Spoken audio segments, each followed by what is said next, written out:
Alba Story prezanton. Mirëmbrëma që të gjithëve.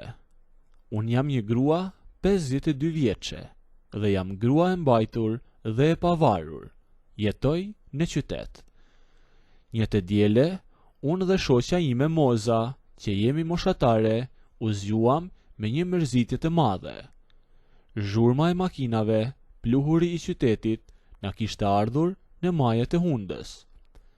Moza, i thash, merr një çantë, fut sa gjëra për të ngrënë, se do të marrim makinën e do të zhdukemi në ndonjë fshat ku s'kemi shkelur kurrë.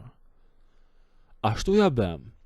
I dhash makinës për një 2 orë derisa rruga e asfaltuar mbaroi dhe hym në një fshat të thellë malor.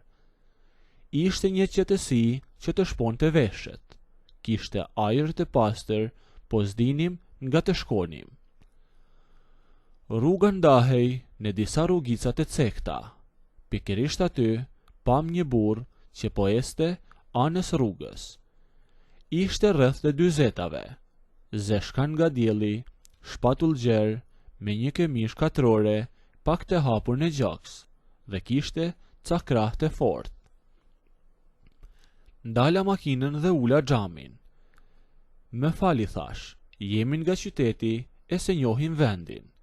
A ka ndonjë lëndin, a ndonjë vend të bukur këtej, ku mund të shtrojmë një batanie për piknik? Ai më shikonte me buzëqeshje. Kishte një fytyrë burrërore të qetë. Fshati ynë ka vende sa të duash, më tha ai me një zë të trash, por rrugët tona janë pak të ngatëruara. Me që jam pushim sot, po të doni, vi me ju në makinë, t'ju tregoj një vend që nuk ka shkelur askush. Moza me pa mua, unë shifja Mozën, dhe i thash, hajde, futu mbrapa. Këtu filloi situata të nxehej. Unë po jepja makinës, Moza ishte në karrigën e pasagjerit, duke parë nga dritarja, kurse fshatari ul mbrapa, fiks në mes, ashtu që fytyra ati duke i qartë në pasqyrën time të vogël të mesit. Teksa jepja makinës ngadalë, në për rrugët me gorë, fillova ta shikoj në pasqyrë. Sytë tanë kryqizoheshin ja 2-3 herë gjatë asaj rruge, dhe ai nuk i ulte sytë, por me vështronte. Kishte një shikim fiksues, të pa trembur. Unë ndjeva si 20 vjeçe. Ndërrova marshin dhe kur ngrita kokën prap tek pasqyra, ja bëra një buzëqeshje me hile dhe i shkela syrin. Ja shkela shpejt që Moza të mos e shihte. Fshatari me një herë kapi sinjalin. E pash si lëvizi pak në sedilje. Unë mbështet me përpara, afër sediljes sime dhe më tha, jepin ngadal këtej, sepse ka gropa, s'dua që ta prishësh makinën. Fryma ati prej burri me preku lehtë qafen nga mbrapa. E trupi im, i një 52 vjeçareje, mori një shkundje që kisha vite pa ndjerë. Arritëm tek vendi. Ishte një lëndinë e madhe e gjelbër, e rrethuar me pisha të larta. Zbritëm nga makina, ai erdhi që të më ndihmonte të nxirrja çantat nga bagazhi. Kur unë u përkula për të marrë batanien, e ndjeva përsëri shikimin e tij që po mi shihte ato. U ktheva papritur dhe e kapa mat. Nuk po shikonte çantat, por po shikonte format e mia. Unë kisha veshur një palë pantallona të zeza pak të ngushta dhe një bluzë shumë të thjeshtvere. Por ai nuk u fsheh kur e kapa duke me parë. Bëri buzën e gaz dhe më tha, pas keni marrë shumë ushqime, besoj që do të rini gjatë. Kjo varet sa mikprites jeni ju këtej nga fshati, ja ktheva unë duke e parë drejt në sy. Shtruam batanien, hëngrëm diçka, pim dhe nga një gotë lëng dhe Moza po fliste pa pushim për gjëra koti, ndërsa unë dhe fshatari këmbenim vetëm shikime fshehtas Mozës. Ai e kuptoi fiks se çfarë po kërkoja.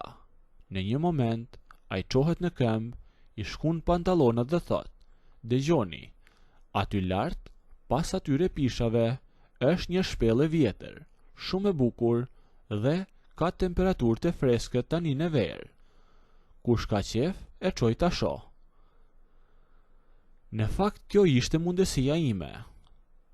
Unë kthehem nga moza, e godas pak të këmba, pa e parë fshatari, i bëj një shenjë me fytyrë, që ajo e kupton me një herë dhe i them me zë të lartë: "Ua Samir, moza, ti rri këtu pusho, sepse të dhem gjurin nga rruga, mos u lodh të ngjitesh malin, po shkoj unë me zotërin ta shoh pak, e nëse ja vlen vërtet, atëherë të thëras dhe ty."